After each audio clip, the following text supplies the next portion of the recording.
mic on? Is it on? Okay. Let me present my idea. Actually, the presentation from Pfizer was quite interesting for me as well. So hopefully in the future we can collaborate with each other. Yeah. Okay. I'm gonna talk about folk high school. This kind of school from Denmark that I want to establish in Japan and all over the world in the future. Okay, just briefly about myself. I'm working for a university as an urban design or architecture design researcher, and at the same time, I'm running this organization called AYARF that is all about this folk high school, type of school originally from Denmark. Okay, let me briefly explain about the program in Japan. First program is about the population. The population in Japan has been decreasing recently dramatically. Especially the birth rate is quite low, and that means the decrease of the population will continue in the future as well. And the second problem is about education. Until like around 1998, we had the kind of the educational system called Takumi education. That is kind of cramming education, that memorizing the theories and just put knowledge, memorizing. And the Japanese government found that this is really not useful, so they changed the system to utility education, that is kind of relaxed education, that you have more time to think about yourself or time to explore what you want to do or something like this. But after the 5 or 6 years, there was so much criticism about the change, and then the government just changed the education system again to the Takumi education. So for those who experience this change again and again, was called utility education. That means like a failure education. So I was one of the utility generation, and I'm really like skeptical about the educational system in Japan, and I want to change something. I want to improve the education system in Japan. This is the kind of problem that I have in Japan. So in order to solve this problem, I want to introduce folk school. Yes, this is a brief features or special features of folk high school. One is about the house. More often than not, there are around 70 folk high schools in Denmark, and more often than not, the buildings actually renovation of the old farm buildings. And another thing is that they often have the close relationship with the surrounding community, and so they often go out and talk with local people or like collaborate with the local companies or schools and so on to do some projects for the curriculum. And another thing is that most of the folk high school in Denmark is located in the countryside, and yeah, this is one of the features. And another thing is that this is a kind of boarding school, so that means the people live together for a certain period, like 4 months or so. And actually, the people who are over 17 years old, anyone can actually enter folk high school, but average age is from like 17 years old to 25 years old, so youth is kind of the main target for folk high school. And in terms of the educational features of folk high school, there are kind of 4 features. And one is about the system, like they really focus on the dialogue between the people, between the students and between the students and teachers. So they don't really use the textbook at all. They really kind of learn each other based on communication. And another thing is that there's no examination or scores at all. So everything's about how you are satisfied with what you do or something. And another thing is that this is also related to the educational features, but as I said, the students live together, and also the teachers also live together. So the togetherness is kind of important factors for high school. And yeah, by living together, they discuss together, not only in the classroom, but also outside of the classroom, like while you are eating dinner or while you are relaxing. Every time you have a chance to discuss and make solidarity. Yes, and the final feature is about the age. As I said, anyone who are over 17 years old can enter this for high school. So although the main target is youth, there are a lot of people who are like over 50 years old or 60 years old. So the kind of multi-generational culture is one of the interesting points of high school. So by establishing for high school, I think I can change Japanese society in terms of the special programs about the population and also education system itself. So through this provocation, I try to see how many beneficiaries I can come up with in terms of establishment for high school or running for high school. Yeah, for high school. And this is the least stakeholders that I could come up with. Teachers, staff, teachers can be also staff, but I divide it into two, and students. And this is kind of a bit more narrow down of the stakeholders. Like, I can kind of invite those people, like teachers of high school or junior high school, or like teachers of alternative schools, or like people who are doing social enterprise, that they could be like future teachers for high school. I can invite them to be a teacher. And yeah, staff, there are different types of staff, of course, so but I can just talk with local people and also different skills. And students, I can talk with, I can introduce for high school to like high school students or the graduates of university, where they are looking for a different opportunity to learn different things, and also people who are struggling to find their own dreams or who they are or something. Yeah, and a little more specification. I just got a lecture from the CEO of Code for Japan, Mr. Seki, and we kind of talked with the idea that we could make the curriculum for high school in the future.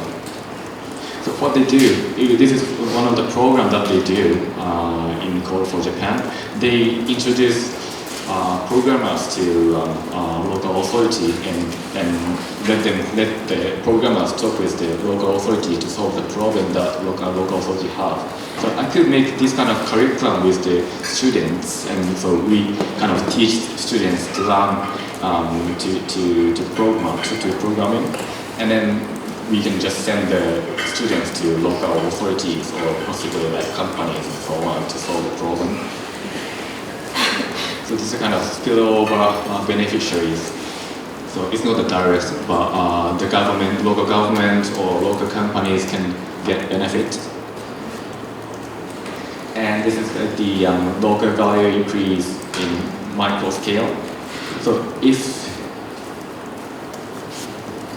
I imagine this is a for high school that is established here, and the surrounding like facilities and institutes like local companies or local stores or like vacant house owners, and the local government can get benefit. Like if the alumni of for high school find this place very, very interesting and find it likely to live, they can kind of buy a vacant house in nearby, and then eventually the government gain the tax revenue. So this is kind of the circulation that I can imagine. So all those things can be also included in this below beneficiary. And I just imagine that this for high school is located in a very small island in Japan. So the transportation that goes to mainland and come back to this island can get benefit, and primary industry can also get benefit, and shopping street, this kind of industrial things can get benefit, and tourism can also get benefit, so they can also be included in the spillover beneficiary in terms of the macro scale of local value increase. So if I can introduce the folk high school to different places in Japan, I can kind of connect with each other to make the movement bigger. And in order to do this, I think I need to talk with folk high school in Denmark to kind of set up the basic concept of folk high school so that I can distribute this basic concept to all over the world. So I have close relationship with so-called Norwegian Højskole. That is the only folk high school in the world established by Japanese people but based in Denmark. So I will talk with them and create the educational program for educators, educational program for those who want to be teachers of folk high school. And also we can create the guide to establish folk high school. So these two enable other people to establish folk high school and run folk high school. Yes, and once we managed to establish different folk high school. Those folk high school who have less students or less teachers can get benefit by communicating with other folk high schools through online system. So imagine that there's a high school A and folk high school A and folk high school B. They kind of make a class together through the online system, and for example, this kind of by the help from Code for Japan, we do some sort of programming class and learn how to program. And actually, if you use the online system, the problem that we're gonna solve doesn't need to be the local community surrounding school A and school B. Probably completely different place. The problem in completely different place can be solved through the online system. And during this process, I can also invite some other people who are interested in folk high school, but not currently in the folk high school, to this online system as well, to experience what the folk high school is or how they conduct classes online, so that they can get some sort of ideas for folk high school. So other community or other individuals who are interested in folk high school can also get benefit, other spillover beneficiary. So and then if I manage to establish folk high school all over Japan, maybe I can expand this idea to all over Asia to establish Asia high school. Maybe hopefully I can communicate with Faisal in the future and to make some sort of program. Yes, just an example. I'm now collaborating with organization called AYARF Fellows, who also got strong interested in Danish folk high school, and we kind of have a close relationship with them. So in the future, in the first step, maybe we can create the international platform for folk high school. Yes, this is the picture that we took in the first trial in the Asia folk high school, and for the benefit of making this international connection is that sometimes, for example, we often have Japan often have conflict with Korea, and not only Japan, Korea, maybe some other countries have politicals or I don't know, any kind of problems with other countries. So by making this kind of safe common ground platform that we kind of gather together and talk in person to discuss about any issues that could help this international relations between the countries and make the world much better things. And also by using this chance, we can, for example, if I visit Philippines or Indonesia, I can also visit the local school to like do some sort of like social exchange or something to the kids in the local school. Yeah, so local education institutions and international relations is also kind of the school level beneficiaries as well. Yes, so this is the kind of the beneficiaries that I managed to come up through these provocations, depending on the different levels. And yeah, in the future, I will focus on different like stakeholder groups to promote this idea using different branding concepts and so on to make it in real. Yes, I think that's all. Thank you very much.